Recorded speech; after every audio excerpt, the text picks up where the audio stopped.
This is workshop 5 for International Cooperation Forum and Meeting of African Ministers of Finance, Economy and Environment.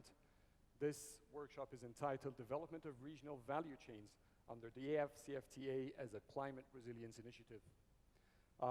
Together we're going to be talking about the challenges for the continent and how to boost value chains while moving forward with the climate goals that Africa, the region, and the world are committed to.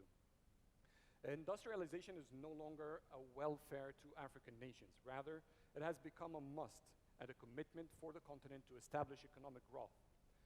Create jobs and reach sustainability is some fields with global environmental goals to preserve Earth's temperature to an average somewhere less than 2 degrees from the pre-industrial levels. Africa desperately needs, now more than ever, to balance its economic goals with its environmental commitments. For our opening remarks today will be joining us Engineer Hani Salim Sumbul, CEO of the International Islamic Trade Finance Corporation, ITFC, Acting CEO, the Islamic Corporation for the Development and the Private Sector. Also in our keynote speakers for the opening remarks is Dr. Hippolyte Fofak, Chief Economist of the Africa Export-Import Bank. Our guests who will be with us for the detailed discussions is Mr. Lionel Rapai, Director of Neighborhood Operations from the European Investment Bank, Dr. Emogene Nsingiana, Secretary General of the Africa Organization for Standardization, and Minister Plenipotentiary Yahya El-Wathiq Billah, First Undersecretary of the Minister of Trade and Industry and the head of the Egyptian Commercial Service. Dr. Gaymor Zanawi, head of Intra-African Trade Initiative at the Afrexim Bank. Engineer Nasser Al-Dhukair, General Manager and Trade and Business Development in the Trade and Business Development Department at ITFC, and Mr. Sameh Shenouda, Executive Director and Chief Investment Officer from the Africa Finance Corporation. And virtually soon will be joining us Professor Landry Hussein. He's a Senior Fellow Global Economy and Development, Africa Growth Initiative, and Professor and Managing Director of the Thunderbird School of Global Management, Arizona State University. Thank you very much, gentlemen, for being with us. Your time here is valuable. We're going to be tackling our main points through 75 minutes. It's a very short time for a very dense topic. Engineer Sumbul, please, you have the opening remarks. Thank you very much. I would like to start by saying thank you for accepting our invitation today to listen to very distinguished speakers here today, and we feel very proud of that. I will start this very important topic regarding the development of regional value chain under the new African CFTA agreement, I think, by saying that are we paying for the big price for globalizations today? You know, I think that is, I will keep you with this question until maybe the end of the session, but it looks like we'll have to find some answers to this. We all know that actually the remarks that were mentioned during the last few days really all boils down to growth under very special circumstances that is facing the world. You know, reoccurrence of really many of the, I would say, many of the crises. We thought COVID-19 will be the last one. However, we were always surprised also with this geopolitical, issues. And I don't think the coronavirus is going to be the last one. But we have to be prepared for tomorrow, I guess. We know that Africa has really very ambitious industrialization, I would say, strategies that, we are based on really the need to grow in Africa through this very important sector. As we all know, in the past, Africa has offered the world over many, many, many years, all the best commodities in the world, and have not really added so much value over these years to African member countries. because they are lacking really this phase, which we can see that there is a lot of emphasis on that. And also Africa has also under the circumstances has no choice but to really to ensure that climate protection is actually part of its development process. However, there is an optimism also, that costs and other, obstacle challenges that we have still hope and optimism in finding other alternatives to grow in Africa. And today we are actually talking about really quick facts and evidences of the climate change, and also we're talking about two of the challenges and what we can also focus on one opportunity at the end. Challenge number one is actually for Africa to industrialize in the context of this global CO2 reduction environment. This is going to be one of the challenges. And also the other one is really the cost for adaptation, adaptation phase, which is really very, very much going to be a big issue for the African continent. I always, since the really ratification of the CFTA, I felt this was really the best thing that happened to Africa for ages. This is the largest actually agreement, largest since the establishment of the WTO, and definitely the most diverse. So if Africa do not really benefit from this one, definitely it will not be really a good thing. The rise in the record-breaking, actually, we see the weather hazards and all others that implications from the global and climate change.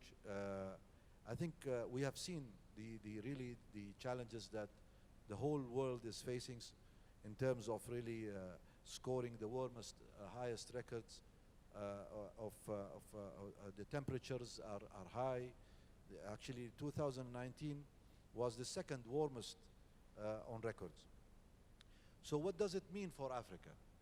I think I would like also to talk that the first challenges that I spoke about is that Africa has to rethink really the development approach and adapt into the actual reality of all what is happening now around. For a long time, African governments has actually committed to industrialization, but was a very slow process at that time. So the approach this time is actually going to be under the new framework agreement, which is hopefully we're having a lot of really optimism around it. To date, actually, the continent still heavily relies on external markets for all the goods that requires for really their industrialization process. So we will require to adapt also to an environment where global trading and industrial partners have committed to really ambitious climate protection goals. I want to talk about the second one, which is the most in my view is really the challenge that we really should think how to really work together, and here where we are actually gathering partners to see how can we face the challenge of high cost of really the adaptation and the transition to what we call today the green economy, or also face the implications of the climate change issues. So the latest adoption gap report in 2021 is really estimating the need in the developing countries to be between 140 billion to almost 300 billion by the year 2030, and this will definitely also increase to up to 500 billion if we talk about 2050. Of course, the climate crisis resulting financing needs reveals significant gap, and we need to really find solutions for that, Yes. especially in our member countries. I just want to say that we need to tackle this in the discussion. ITFC also is very much keen to have part of its really work programs today is the support for the African endeavors and African efforts to really go through this CFTA implementation smoothly and successfully. We are trying to support now the Secretariat so that we can focus actually on the next step, which is really how to make the African countries benefit from each other and have more regional integration so that they can actually put aside any of the needs coming actually from outside this very big continent full of resources, that we will definitely work on that. With hopefully with our distinguished panelists, we will look into the solutions, and hopefully that by the end of the day we can come up also with good recommendations that will build our strategies around. Thank you very much. Thank you, sir.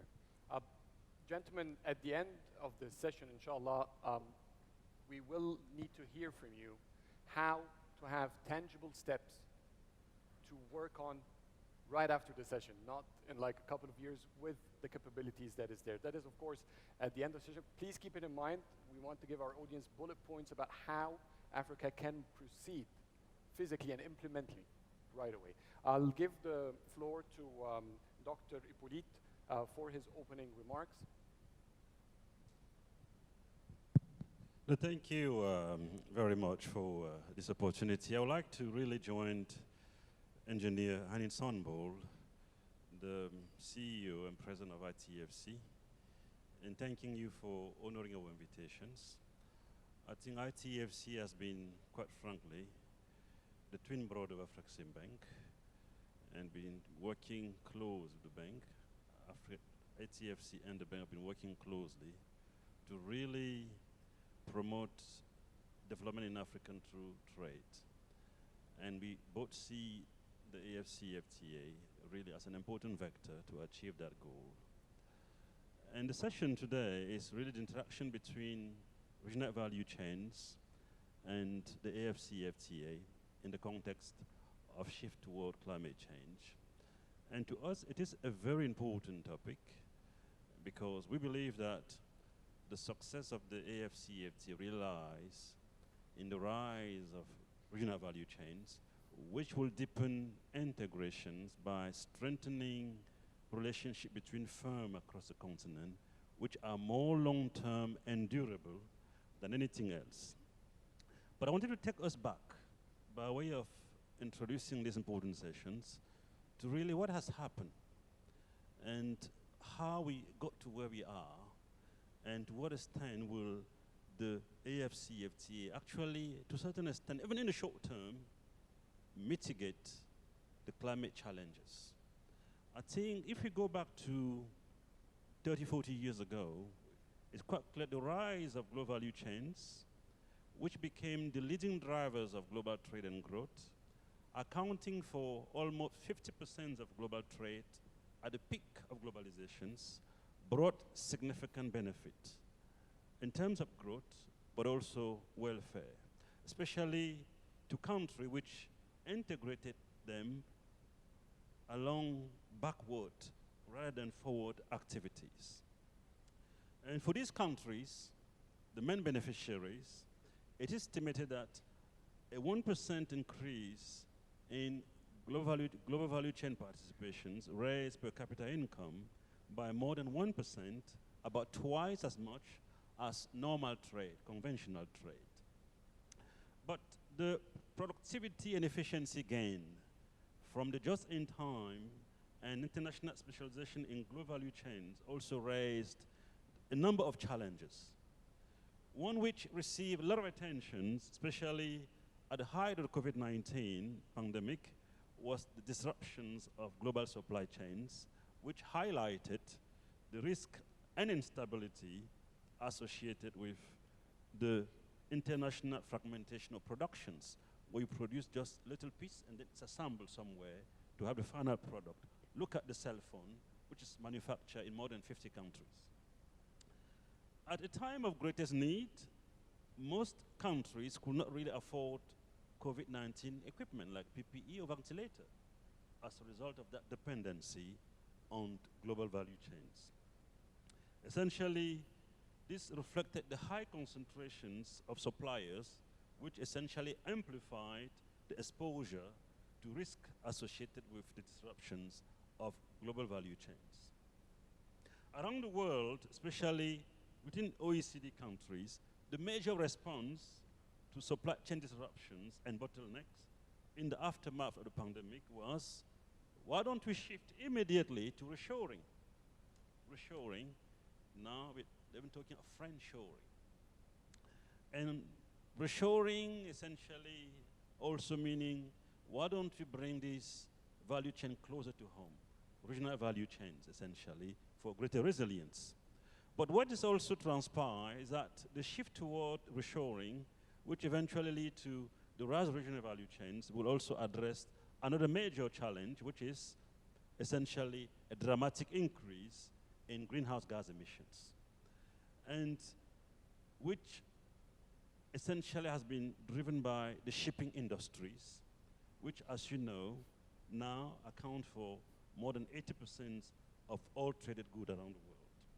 And global shipping also emits more than 1 billion tons of carbon dioxide annually, equivalent to almost 243 coal-fired power plants.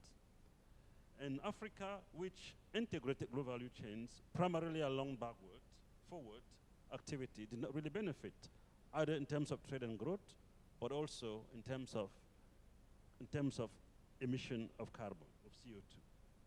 And our growth is trade, our share of trade by 3%, and contribution to global emissions just about 3%. But the AfCFTA has been which has been touted as a game changer, because it has the potential to accelerate and diversify African trade, has the potential to actually address both increase African trade, but also reduce global carbon emissions as we move away from global value chains to regional value chains. And the potential are significant along that path. And clearly, as a game changer, that is likely to set the world on a path that will accelerate global income convergence, while also in the short time, reducing emissions of carbon. Just think of the trade emissions, Asian trade emissions to the US. It's about 655 million metric tons, which could be cut by half if that is manufactured within the African continent. That would be significant. And the same can be said about Asia trade emission toward North America. Another important dimension is that the proximity of Africa to Europe and North America will significantly cut these emissions with the rise of regional value chains under the AfCFTA, while also diversifying African patterns of trade. At the same time, regional value chains arising from the AfCFTA are likely to change the compositions of global trade and reduce up to 80% of CO2 emissions associated with shipping raw material out of Africa, and importing processed goods within the continent. I think we'll be moving away from that to create a new engagement between Africa and the rest of the world. I have only one more. Now, even though the AfCFTA will actually boost industrialization and production in Africa, results from our own empirical analysis estimates show that the carbon footprint of the AfCFTA will be very limited, even though we are going to go through a structural transformation of African economies. And in fact, what we have is that by implementing the AfCFTA, there'll be a marginal increase in CO2 emission of 0.3%, but a major decline in air pollutants by more than 20%. So the key question for you on this panel is that for Africa in the climate change debate, and for AfCFTA in particular, is that to what extent will we set the stage for a net zero transition that does not really increase African dependency on import as it has been? I think the AfCFTA will address that. And to what extent do we make sure that the AfCFTA, which essentially will maximize the development impact of integration within the continent, also reduce the carbon emissions significantly more than what it is anticipated on the current trend. And the key question then becomes, what type of infrastructure, what type of policy and regulation should we put in place to maximize the return, the benefit of the AfCFTA, both in terms of trade, but also in terms of reductions of carbon emissions? I think that's where the rubber hit the road, and the African Export-Import Bank, which has been supporting actively the AfCFTA very much look forward to your recommendation in this panel to ensure that that trade integration reform, it's something that deliver on both development, but also clean development in terms of climate change. Thank you. Thank you very much, sir. Yesterday in the opening of this conference, John Kerry was talking about Africa's emissions and noting that Africa in general, according to some reports, is roughly about 3%, 3.8. And 48 countries, according to Mr. Kerry yesterday, from Africa, their emissions are about 0.05%. And yet, the continent has 19 countries who will suffer the most from the impact of climate. And that takes me to my question to Professor Landry. He's joining us virtually. And about the sectors in Africa, Professor, which sectors are contributing the most to carbon dioxide emissions in Africa? Until Professor Landry joins us, I'll turn to you, Dr. Gaynmore. Some African commodities are shipped to third countries for processing, then re-imported into the continent as finished goods, resulting into, of course, huge CO2 emission because of the shipping these products back home. How can localization of industries help? Can you give examples, of course, of industries where that can be applicable in the continent? Yes, thank you very much. I think this is a very important question, and it speaks now to what the engineer talked about earlier on, and what Dr. Fofak also buttressed, because if you look at what is happening within the continent, we've got all these minerals and agricultural commodities that we are exporting outside the continent, and it's plus or minus 80% of our exports. They are raw commodities. We are exporting them outside the continent, which basically means that we are actually exporting jobs. We are exporting income. We are exporting development. And no wonder why sometimes you see our young people crossing the Mediterranean trying to follow their jobs. So what we are actually trying to do is to ensure that those commodities, they are processed within the continent. You add value within the continent. Localization. If you localize, you are actually addressing the twin problem of industrialization that we've been grappling with all along, and also the challenge of climate change. Because take an example of iron ore. I will not name any company to protect the guilty and the innocent as well. We've seen raw earth. They basically drill holes into the ground, dig the dirt as they call it, ship it abroad. And if you look at those volumes that are being shipped abroad, there's a lot that is going through these ships. And if you were to process it, let's say here in Egypt, or in South Africa, or in Nigeria, that iron ore, you actually cut the quantities that are moving via these ships. You are also cutting the emissions. And then I think there's an opportunity for Asia, Europe, America to work with Africa to help us to localize, to process some of these minerals within the continent. It becomes basically a win-win situation. I'll also give you another example of what we are doing under the AfCFTA, because the AfCFTA is the anchor. It has now opened opportunities for developing regional value chains. We've started with the automotive industry.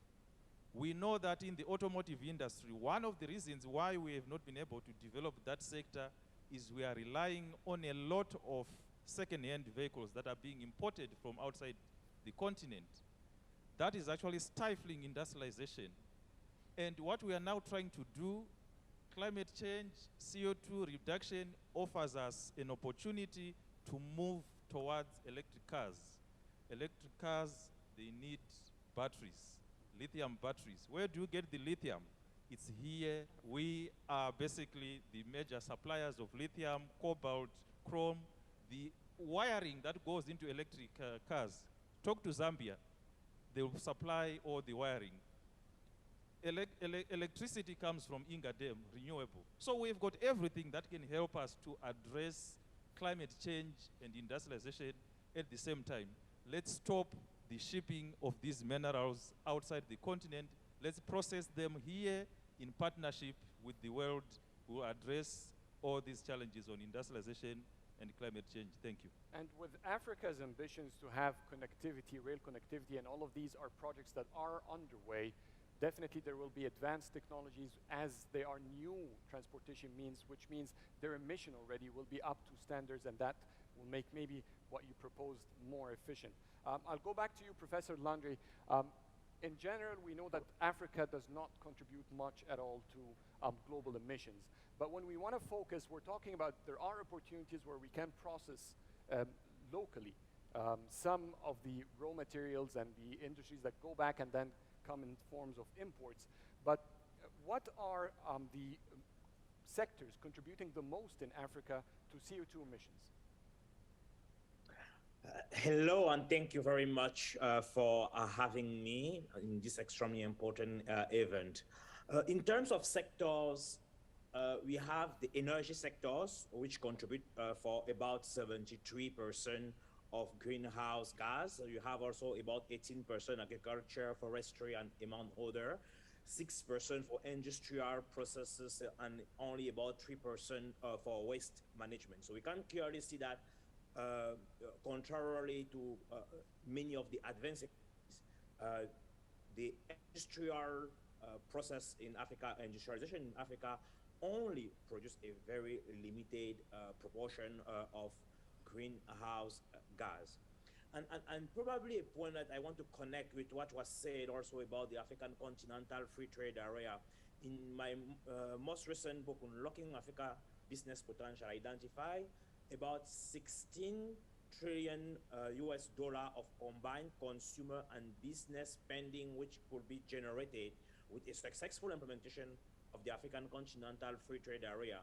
And an area which is important here is the connection of those new industries with the broader green economy processes. I'll be happy to further expand on that point later on, making specific recommendation on how the AfCFTA could be used for a greener African economy. Thank you very much, sir. I'll turn to you, Engineer Nasser. What sectors and businesses, the opportunities there are in regional value chains that are quick wins for Africa, for Africa's industrialization in general, like positively, of course, maintaining the continent's global goals? Thank you, Adil. This is indeed a very important and relevant question. So basically, I mean, let me take a top to bottom approach. So we in ITFC as a trade institution, we realize the fact that several sectors are expected to be affected by climate change. Just to mention a few: agriculture, forestry, fisheries, tourism, all of which are critical for our developing countries. Now, with the onset of climate change, what climate change will do is that it will change or alter the competitive advantage for many of our member countries within these sectors. Let me here also, I mean, just to mention regarding ITFC involvement in one of these sectors, which is the agriculture, and be specific regarding cotton. So ITFC is not only involved as it relates to financing inputs in terms of seed and fertilizer. ITFC is also offering innovative financing for buying cotton directly from the cooperatives and the farmers, thus reducing the value chain for them.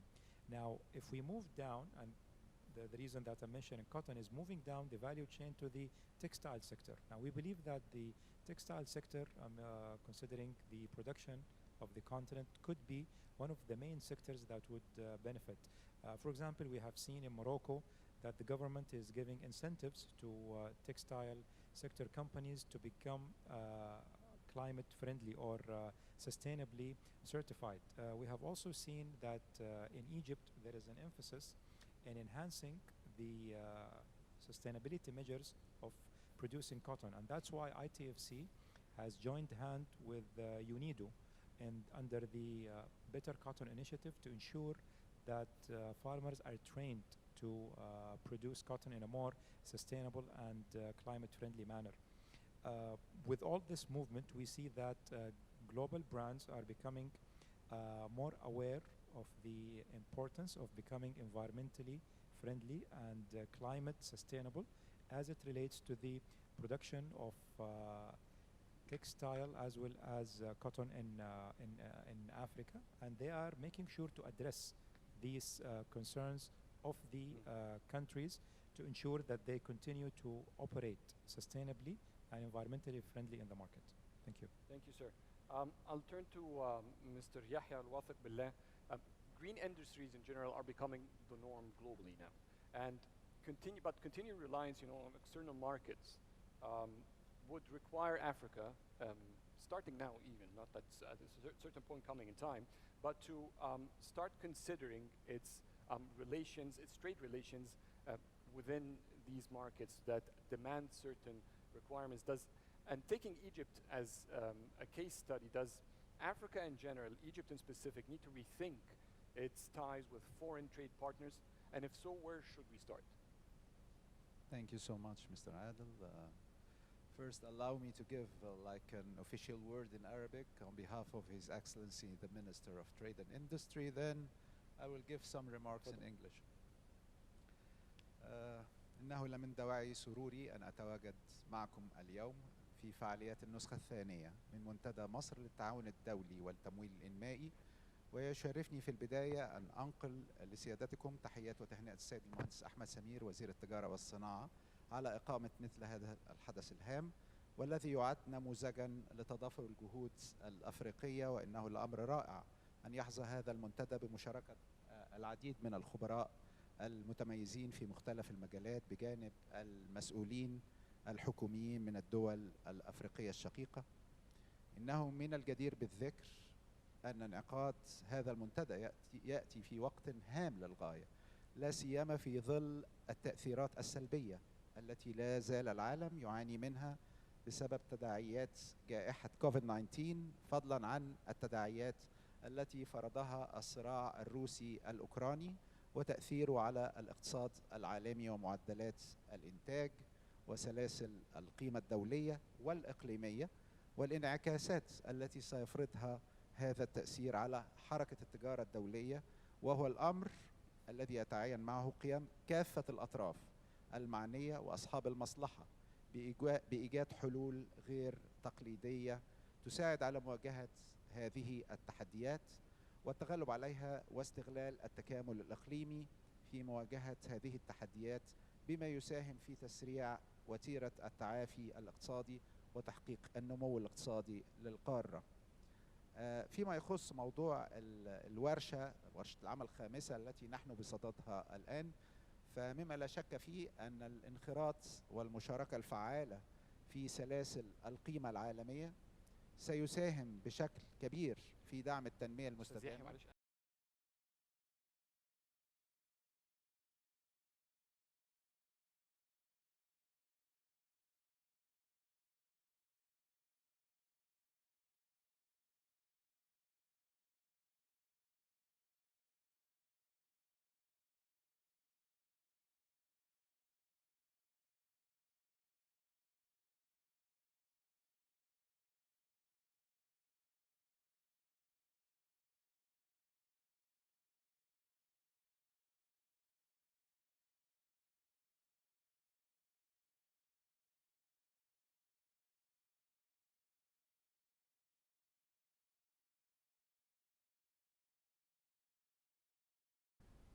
طبعا الهدف الثاني من أهداف أجندة التنمية العام 2063 أفريقيا متكاملة يرتكز على تعزيز التكامل الاقتصادي في القارة، ويعد تعزيز انخراط القارة الأفريقية في سلاسل القيمة العالمية أحد الركائز الأساسية لتحقيق ذلك من خلال تحقيق التكامل والتعاون الاقتصادي.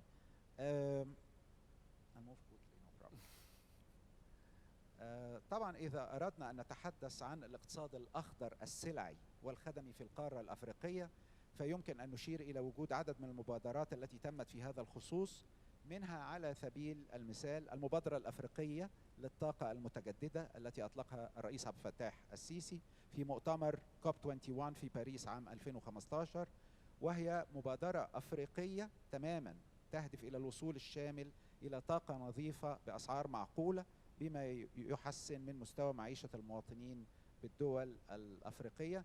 كذلك مبادرة بنك التنمية الأفريقي التكنولوجيا من أجل التحول الزراعي الأفريقي، والتي تهدف إلى زيادة إنتاجية الأسر الزراعية ودخلها من خلال منحهم إمكانات الوصول إلى التقنيات القادرة على التكيف مع المناخ في 36 دولة أفريقية. طبعا وهناك مبادرات أخرى يعني يمكن أن نعرضها في وقت لاحق، ولكن هذا ليس سوى البداية، فمواردنا الطبيعية في القارة الأفريقية هائلة، ولدينا في أفريقيا رواسب كبيرة من العناصر الأرضية النادرة، المعادن الهامة الضرورية والتي تدخل في صناعة السيارات الكهربائية وغيرها من التقنيات اللازمة للدفع بعملية خفض الكربون. ويمكن أن تكون هذه المعادن الأساس للتصنيع الأخضر المستدام، ويمكن أن تكون هذه المعادن أيضا تخش في البنية التحتية وسلاسل التوريد من خلال تشجيع التصنيع الأخضر، ويمكن خلق أعداد كبيرة من الوظائف ذات الأجور الزهيدة ورفع مستوى معيشة المواطنين. I will turn quickly to some few words in English. I will not continue this word. So just some key facts. The African Continental Free Trade Area is intended to include one common African market that comprises above 1 billion of population and a GDP exceeding 3 trillion USD, which make it the second largest multilateral trade agreement after the WTO. The AfCFTA is expected to enhance the growth of the intra-African trade by 15% to 25% in the medium term and 52% in the long term. Egypt was one of the first countries to sign the agreement in March 2018, with 54 countries have signed so far, ratifying by 41 countries till now. This agreement should not be considered as a mere trade agreement, liberalizing the movement of goods across African borders, but rather a step closer to create integrated African market. Africa, I'll move quickly even here. We'll give you some examples of the green economy initiatives in Africa. The African Initiative for Renewable Energy, announced by His Excellency President Abdel Fattah el-Sisi during COP 21 in Paris in 2015. The African Development Bank Initiative about using technology for agriculture transformation in Africa. Egypt also has announced an initiative in the framework of COMESA aligned with Africa Development Agenda 2063, aiming to further enhance the regional industrial integration through defining the available economic resources in the member states, defining 7 areas of focus: regional value chain integration, financial inclusion, developing the intra-African trade, developing the industrial investment, innovative solutions, digital transformation, developing the sustainable blue economy. I have 2 or 3 suggestions for the green. There are some suggestions. Bullet points, please, sir. Yes. Bullet points. Bullet points. Internationalizing the Egyptian initiatives of regional industrial integration in Africa in the framework of COMESA and the CEFTA, establishing a database of the green investment and developmental projects in the member states, enhancing and encouraging FDI in sectors that enhance the value chains of the African countries. Thank you so much. Thank you very much. Thank you. At the beginning of his speech, he was conveying His Excellency, the Minister of Trade and Industries, salutations and shedding the light on the importance of this conference and how it paves the road for more collaboration in the future, just in case if you missed it. Monsieur Rapai, EIB is one of the largest climate financiers in the world, and you've launched EIB Global. In this line, what are the views of EIB on the potential of green regional value chains, and how would that support their development. Thank you very much. Well, first of all, it's really a pleasure for me to participate to this workshop, because I really believe that the topic we are discussing now is at the crossroads of important issues in the run-up to the COP. We are discussing very concrete steps which can be taken to mitigate climate change. We discuss about the role of private sector, which is obviously key on climate action. And last but not least, we have to reconcile the economic development of the continent and climate actions which are needed. So thank you very much for inviting the European Investment Bank, EIB, to this workshop. Well, first of all, I mean, we really welcome at EIB the creation of the Africa Continent Free Trade Area. Obviously, single market, and we see it in the EU, single market will boost free flows of goods, services on the continent.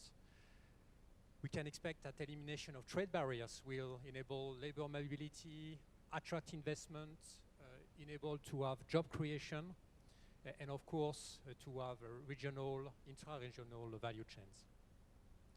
So from our perspective, while we are keen to support private businesses to benefit from this free trade area agreement, so as an example, and I'm glad to share and to have the AfCFTA representatives, we support, for instance, this institution as a partner to provide financing to private businesses. Now, as you mentioned, I mean, from EIB perspective, we have a key ambition on climate. So when we talk about value chain, for us, it is important to see how environmental sustainability, climate action can be embedded into this value chain. What comes to mind first, and it was mentioned, I will not come back on this by esteemed panel members, is of course a reduction of externalities to transport. So localization, regionalization is absolutely key, and this will achieve this target. Linked to this is importance to invest in sustainable transport. So I think this is very capital intensive, and an institution like the EIB can invest in railways, clean mobility at urban level and let's say between cities. But let me focus on another dimension, which is the opportunity to have circular economies considerations. Just to take a step back, if we consider the growth of the global population, let's say 500 million per decade, the improvement of living standards, the United Nations Environmental Programme predicts that the use of material resources will double, I say will double, between the last decade and 2050. So there is clearly an important role in trying to reduce, through circular activities, economy, the use of material resources. Now, how to do this? Well, obviously, it's a quite complex topic, so there is an opportunity to look at, let's say, less carbon intensity of the product which we produce, an opportunity to maximize the opportunity to reuse the product, to extend the lifetime of what is being produced. And you need to look at this through the entire value chain, from production to the end user. Now, if I come back to the first point I mentioned, there is an opportunity for the African continent, as mentioned before, because, well, lots of minerals, commodities are produced on the continent, but then shipped away and repatriated, if I may say so. So having more manufacturing, more processes on the continent is a clear opportunity. But the other opportunity is that because companies will establish new value chains, it can really leapfrog the development of this value chain. So you can have circular economies strategies embedded when you develop these new value chains.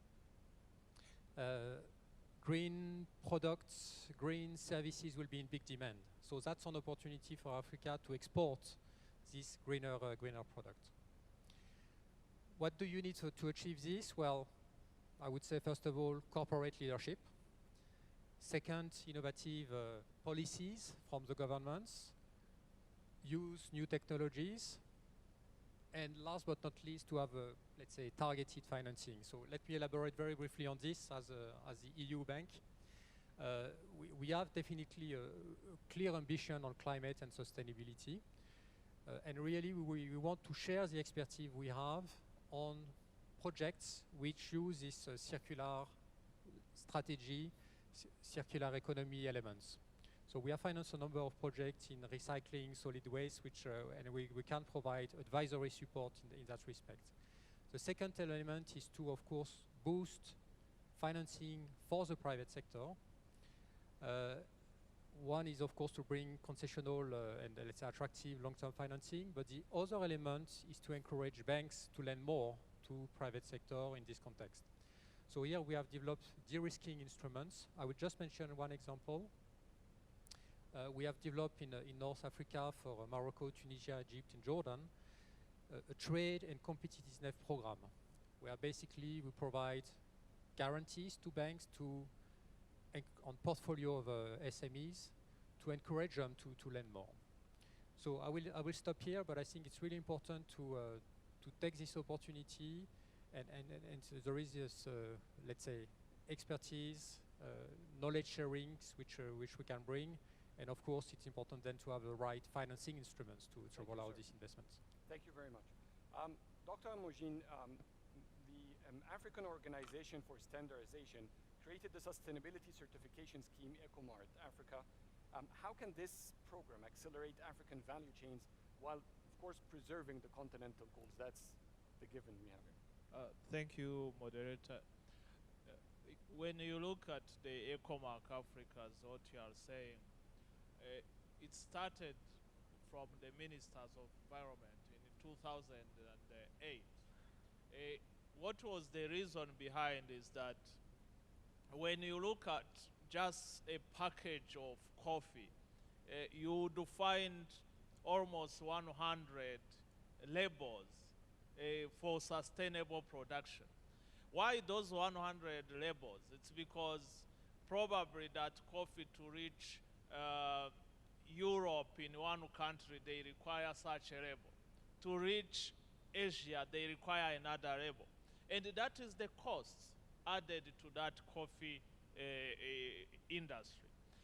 The ministers requested, how can we have a label that is eco-label, responding to the African needs, but also responding to the market's needs, to those who want to buy our products. Then the EcoMark started in actually the 4 areas that ITFC and AfCFTA talked about: agriculture, especially working with cacao industry, then fisheries. On aquaculture, we have tilapia, we have catfish, then tourism, which is a very big also sector, then forestry.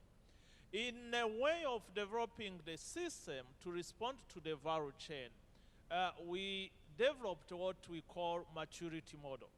The maturity model makes sure that we change our mindset. Our institutions have been actually working with the private sector as a policy. As a policy, the police that comes and close the business. This label is changing that mindset. I can be producing water at a certain level because of the market, and someone is packaging it, and I have the end product. That maturity model you can certify at the bronze level, then go to the silver level, go to the gold level and the platinum level. Meaning you can work with a struggler, a beginner industry, a person who is trading locally, a person who is trading regionally, and a global player at the same time, without compromising the quality. Meaning you have the same indicators, but the indicators to comply with critically at the bronze level is different for the other one at the platinum level. This model has worked for India, it has worked for Brazil. I think it's a model that we should work with currently. I give you an example. There was international standard on cacao industry for sustainability. Our farmers from Cote d'Ivoire, from Ghana, when they look at that standard for sustainability, it wasn't responding to the needs of Africa, the farmers, the small farmers. They requested also, can you develop a standard that responds to what Africa needs, benefiting to the farmers? Currently, if you look at those standards they are applying, actually the buyers from the West have now accepted that standard, and our farmers are benefiting. Meaning we can enter the value chain. Cacao, you know, it's entered to the chocolate value chain and the other value chain by also respecting, making our farmers moving from the lower level to the much higher level.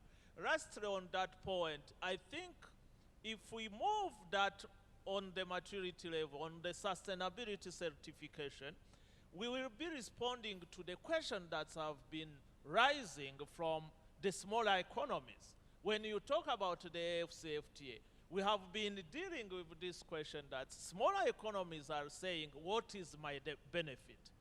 My benefit as a small economy, it's the same as when the issue of organic farming started. Organic farmer is benefiting because it's a niche market. We can also do the same for smaller economies, focusing for sustainable production and reach the market as what EIB was talking about. Thank you.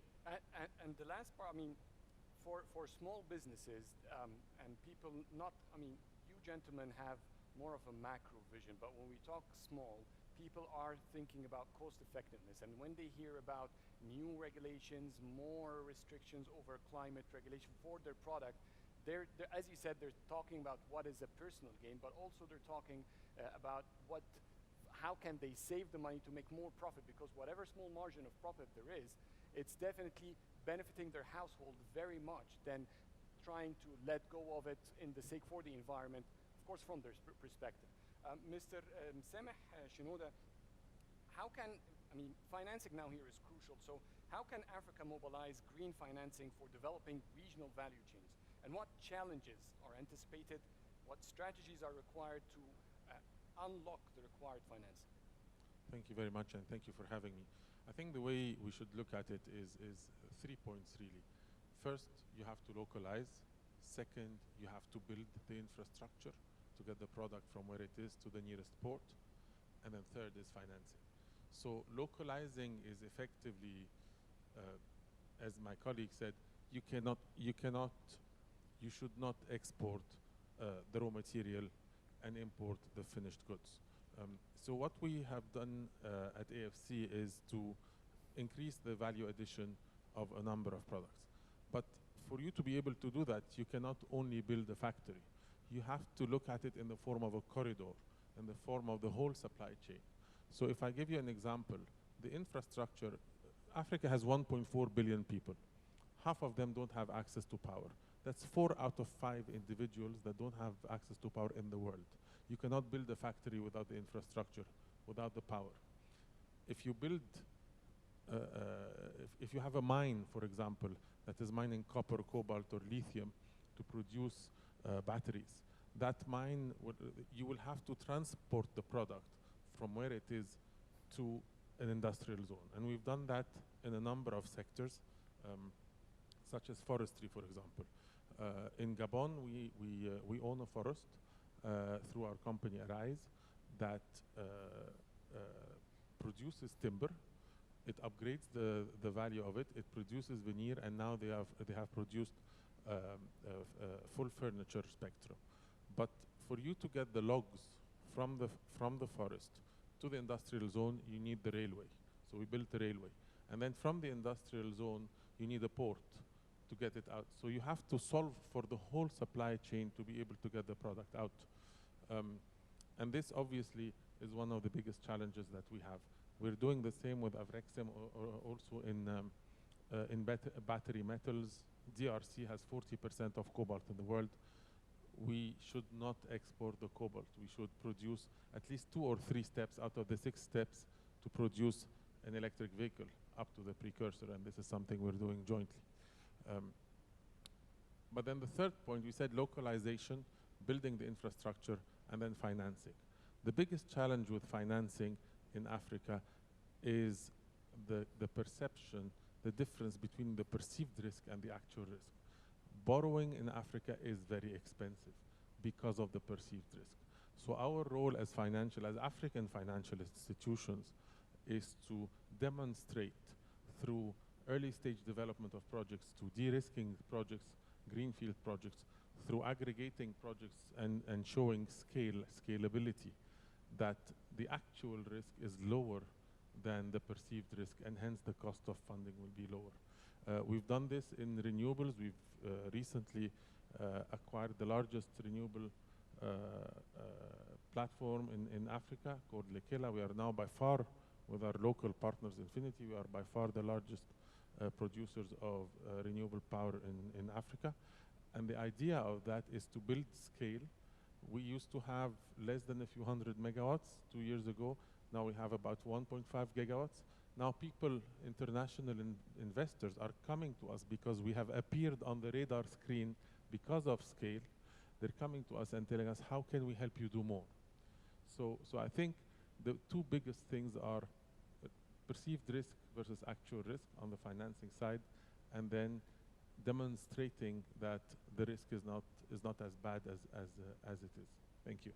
Thank you very much, sir. The issue has a lot of details to be going to, but unfortunately time is always not in our favor. I've learned that from all ITFC organized talking sessions. There's always so much to talk, and the caliber of guests who usually joins are very high. So I want to go back to my first point, what do we do next? And I would like each one of you gentlemen to start. Engineer Sumbul, would you like to start?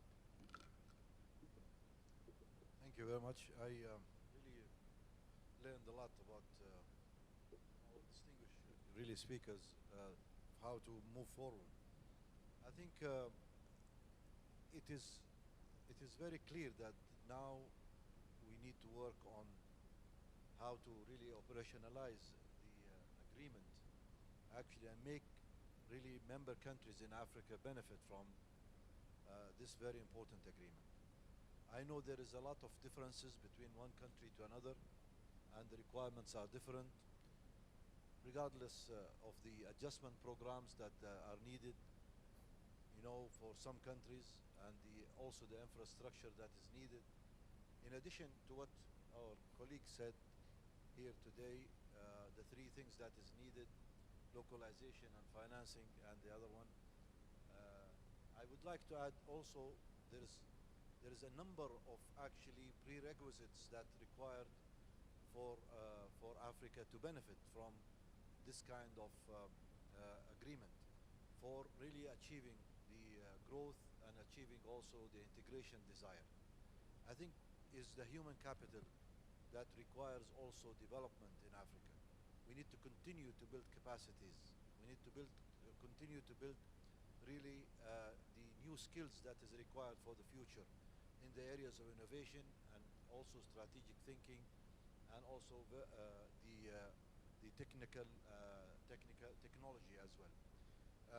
Just to summarize, I think we need to know that the importance of the strengthening regionalization to reduce actually dependency on the external markets. We need to benefit from the number of countries who are member of this very important agreement, and I think the agreement can provide what we call today the economies of scales that will attract many investment and attract many of the African investments, in addition to other investments from outside the world. We already seen that. Now there are many countries are trying to access the market in Africa even before the integration is happening. So I think that this kind of agreement, as I said, will will attract the African investment, and also will have value added in the production and support entrepreneurship, and also linking Africa more together so that they can benefit from this regional integration. I think the one thing is that we need to in addition to the initiatives mentioned this morning, about so many initiatives are happening in multi-development institutions like the African Development Bank, the Islamic Development Bank Group. I think the All Africa Integration also project, we need really to continue to pursue really all what is needed to have the right ecosystem that will really support really the desired target, which is making Africa more and more integrated and having this added value at the end of the day. Thank you. Thank you very much, sir. Dr. Fovak, your you final very- remarks and what needs to be implemented right away. Yes, thank you very much. And I would like to really join Engineer Nissanbol in really congratulating the panel for a very fruitful exchange.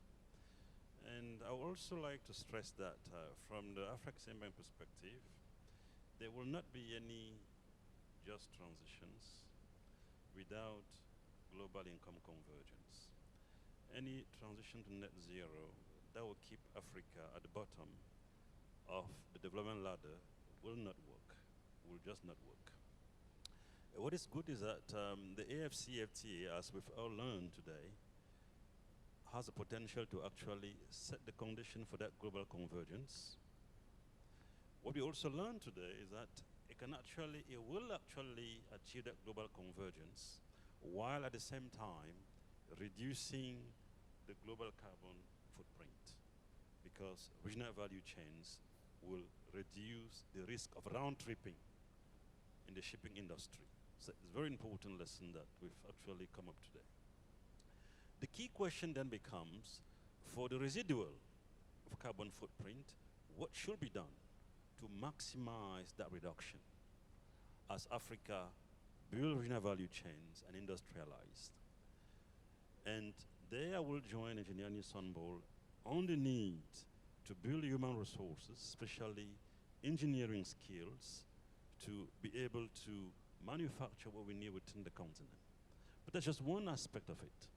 The second aspect of it will be the importance of technology transfer, the green technology transfer. I think what we learned from COVID-19 was that the vaccine was a solution to get the entire world uniformly out of it.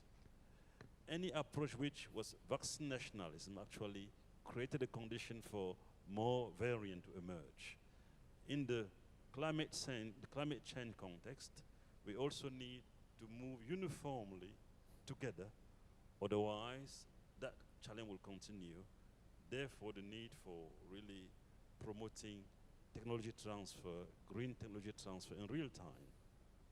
Then the key question becomes, Africa, it's at a crossroad in the sense that it's entering the industrial cycle at a time when we are pushing for green technology and climate change issues. And this is a wonderful opportunity to actually make Africa become the factory of the world, in other words, the green factory of the world, without incurring the sunk cost. So this is very important. I think if we are together on this, we can actually serve the world better in a way that is actually far more cost effective, while at the same time promoting climate resilience. Thank you. Thank you very much. Monsieur Rappel, Monsieur Rappel, would Europe, and the final steps, of course, I want to know where you would like to start in terms of your global program in Africa. And as Dr. Yupotil said, are you willing, will Europe actually want to participate in making Africa the green industry of the world? I think there is absolutely no doubt about this. No, first of all, because we are already very active, I mean, in supporting, let's say, climate project, private sector development, economic development on the continent. So this is just scaling up, continuing what we are doing.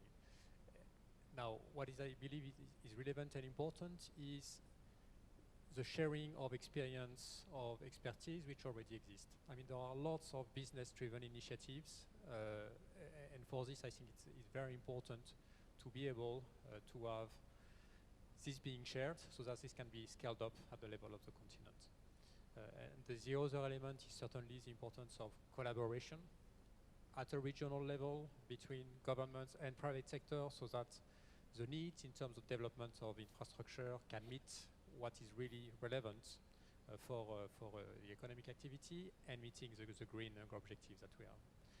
And again, here we are really available to provide all this support, infrastructure and private sector. Thank you. Dr. Mujin, your final remarks. We consume what we don't produce. This is an opportunity for Africa to change their mindset. How we can change the mindset? I can say in 6 steps for the product. We have innovation. Innovation that should go with intellectual property together. Secondly, produce quality product. Third, performing product that's performed to the level that I want. Then affordable product, reliable and sustainable product, and have a regulatory framework that can respond to the industry, private sector. Why that last one, or reliable regulatory framework, is that if I cannot be sure as a private company that I will access the market, that should be Africa, market first thinking, I will not go into the business of sustainability. Meaning government should put those regulation, framework, procurement issues. Yeah, maybe what is produced sustainably should be given priorities. And you have good examples. In the tourism sector, those eco-labeled hotels can, if this convention is eco-labeled, should be the one getting the business of the government, and so on. Consume what we will be producing. We have a document currently that will be discussed actually in November during industrialization on made in Africa criteria that have the 3 components: intellectual property, quality, and the rules of origin. Thank you. Thank you very much. Mr. Nasser, your final remarks. Thank you. I would focus it on 2 key items or points. Number 1 is focusing more on digitalized and paperless trade. With current disruptive technologies, this makes trade faster, smoother, and it has a byproduct of making trade more green and more sustainable. The second point is that we as financial institution, we have a role to play by ensuring the compliance of our clients with minimum environmental standards. And I believe what's being addressed today or floated today, the work that is being done by the African Standard Organization would be relevant, so that we would be looking at standards that are designed by Africa for Africa, not to import any standards from outside. So I believe this is a key point. And also, as a financial institution, we can help our clients through advisory services identify the gaps. So for example, if they are in lower levels, what does it take for them, or what investments do they need to make to be able to move to a higher or upgraded level of being more climate friendly and sustainable. So, and I believe also there is a room, for us to learn and collaborate with EIB, given the experience that was mentioned today. So this I see as concrete actions and steps that could be taken. Thank you very much, sir. Ustaz Yahya, Mr. Yahya, your final remarks. Actually, what we need really is to know what we have, to learn more about each other in the African markets, to know each country, what each country can offer. We need to ease more the logistics between the African countries, to ease more the transportation, because it's a big problem and a big challenge, the transportation between the African markets. We need to hear each other more through more communication channels, more visits from the business communities from the African countries. We need to complement each other. We need to take the raw materials from a country and produce it in a country, then export it to another country. We need more integration. And we cannot achieve this integration without easier logistics, easier transportation, and more ways, effective and efficient ways of communicating with each other, and not just having official channels. I'm talking also about the ways and means of communication between the business community in Egypt, in Cote d'Ivoire, in Nairobi, in South Africa, everywhere. So we hope to reach in the coming near future a mainframe that we can hear each other better. We know what we can offer everyone, what each country can offer the other countries, and to complement each other, and that would lead into better integration in and one supply chain. Thank you. Thank you very much, Dr. Gaymore. Okay, thank you very much. I think what I want to leave with the audience is the key takeaways in terms of practical solutions. We have the AfCFTA. Let's get to make it working. And we can only do that maybe starting with the people who are on this panel.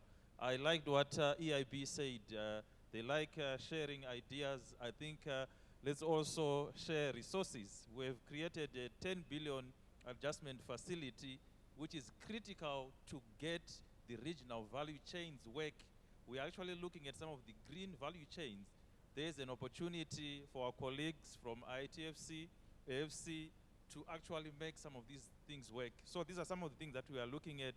And also under the AfCFTA, we can actually facilitate the movement of green goods and services. These are some of the steps that we can take.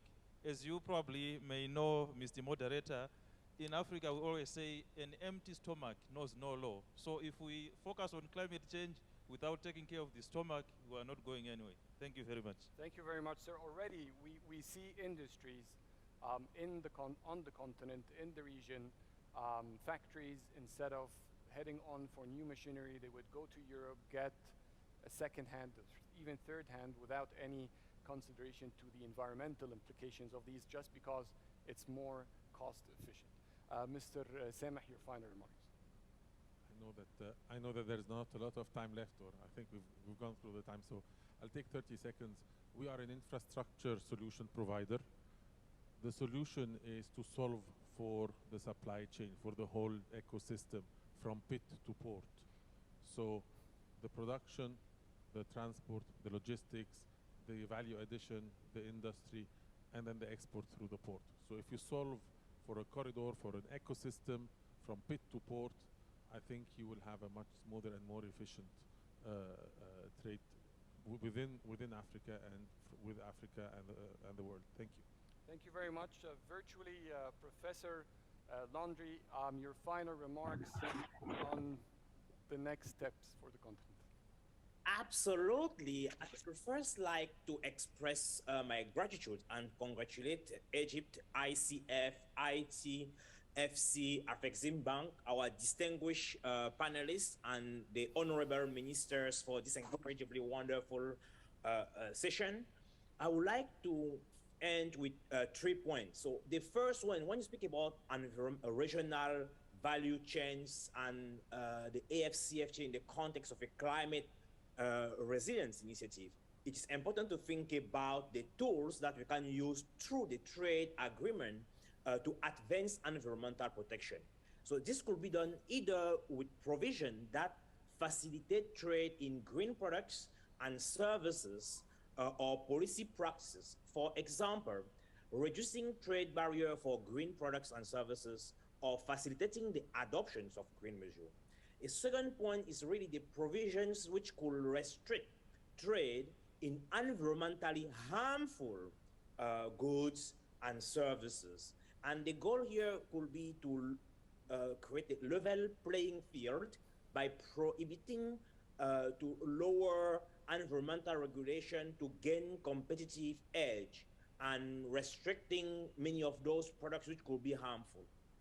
A third point to really use the trade agreement to accelerate or advance environmental protection is really the group of provisions which can enhance flexibility for environmental measure. For example, affirming policy space to adopt environmental measures. So that is the first broad dimension of using trade agreement to really advance environmental protection. The second point is to really address the barriers and the drivers to trade and to manufacturing on the continent. Many of the distinguished panelists have already mentioned the human capital, for example, revisiting education curricula to focus on the skills aligned with the future of work and the future of manufacturing. We have the cost dimension, lowering the cost for doing business, ensuring that the supply chain will be effective, working on the demand side as well, ensuring that resources are available to unlock the traditional manufacturing potential, whether related to finance, but also the instrument which could reduce that risk or the perceived risk at least. So that is the greening, and then after greening through the trade agreement, we have accelerating traditional manufacturing. My third and final point is related to embracing the fourth industrial revolution and the non-traditional industries, what we call at the Brookings Institutions, industry without smokestacks. As a matter of fact, those industries have similar characteristics as traditional industries. The tradability, they are labor intensive, but also we have a high level of productivity. And export in those industries have grown 6 times faster than export in traditional manufacturing. So it is not either or. Traditional manufacturing is critical, foundational, but also complementing it with less polluting industry without smokestacks, industry associated with the fourth industrial revolution could really provide a way to develop a regional value chains under the AfCFTA as a climate resilience initiative. Thank you so much. Thank you very much. Gentlemen, thank you very much for this very inspiring talk and informative as well. Green, green, green, this is where the world is heading in all sectors with vision for 2030 and 2050. I think there's a lot not just to engage businesses, but also the coming generations would be part of it. Thank you very much.